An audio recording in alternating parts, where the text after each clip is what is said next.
12 है 33 कोटि ज्ञान निर्वाह आधार युगની વાણી સરસ મજાનું 2-3 કલાકનું ભજન છે મિત્રો સમજે અને કાયદેસર હાલે ને તો હે પણ રામદેવજી મહારાજ છેલ્લી સમાધિ વખત થયા ત્યારે એના હરભુજી માસ્ટર ભાઈ હતા કોઈ કીધું કે રામદેવજી મહારાજ સમાધિ વખત થઈ ગયા છે અને હરભુજી ઘોડલે ચડીને આવતા હતા અને એમણે કીધું કે કોઈ બી ન હોય કેમ કે મને રામદેવજી મહારાજે વચન આપ્યું છે કે તને કીધા વગર નહીં જાવ હે ખોટી વાત છે ત્યારે હરભુજી આવ્યા અને સોરાની માલિકા શોક સભા બેઠી હતી અને હરભુજી મહારાજે અક્રંત રુદન કર્યું રામદેવજી મહારાજ જ્યારે એને 4 દિવસ મિત્રો વાણી હાલી હતી અને 4 દિવસ રામદેવજી મહારાજની સતત ત્યાં હાજરી હતી હે આ કડી કાળની માલિકા મહારાજે કીધું કે જ્યાં જ્યાં મારી જ્યોત હશે મારો પાઠ હશે મિત્રો એટલો વિશ્વાસ રાખજો કે કોઈના કોઈ સ્વરૂપે હું જ્યોતની અંદર હાજર છું હે કડી કાળની માલિકા નામ કેવલ આધાર છે એટલા માટે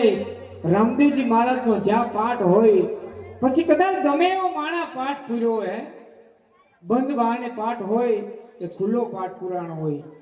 પણ જ્યોતની માલિકા રામદેવજી મહારાજનું પ્રત્યક્ષ દર્શન હજી ઘણી કાળમાં થાય છે તો આવા રામદેવજી મહારાજના સાનિધ્યમાં આપણે સનાતન ધર્મનો નેજો લહેરાતો હોય અને આવી ગાયોની સેવા કરતા હોય બહેનો સરસ મજાની જોરદાર કરતાલ વગાડે છે એકવાર મારા તરફથી જોરદાર તાલીઓ વધાર્યો બહેનોને શું કામે કે મા માટે વગાડે છે મા એવી વસ્તુ છે મિત્રો કે મોઢે બોલું મા અરે ત્યાં તો મને મારું હાચું નાનપણ સાંભળે મોટપની બધી મજા કડવી શું લાગે કાગડા જબ લગીન મલિન માં તબ લગીન પશુ પરમેશ્વરીયો જાયો જશોદાની પછી કાન કહેવાનું હું કાગડા પુષ્ટિ માર્ગની માલિકા એક બાળ કૃષ્ણનો નાનો ટૂંકો પ્રસંગ છે કે માં શું શબ્દ છે એકવાર કૃષ્ણ કનૈયો ધૂળ ખાતો હતો અને માં યશોદાજી એમને મારતા હતા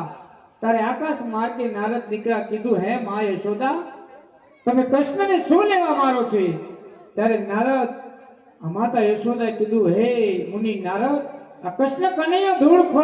ખાધી છે મોઢું ખોલતો નથી તો એનું શું યુક્તિ ઉજાડું હે તો નારદે કીધું કે હે માં યશોદા તારે જો કૃષ્ણનું મોઢું ખોલવું હોય તો તને એમ કે ઈ માં કે કૃષ્ણ માં બોલો અને મોઢું ઉગડું વખતે બ્રહ્માના દર્શન થયા આટે હવે આ સરસ મજાની આપણે ધૂનનો દોર આરતી તરફ લઈ જવાનો છે ત્યારે પરિવારના સભ્યો અહીંયા આરતી માટે આવી જાય ઝડપથી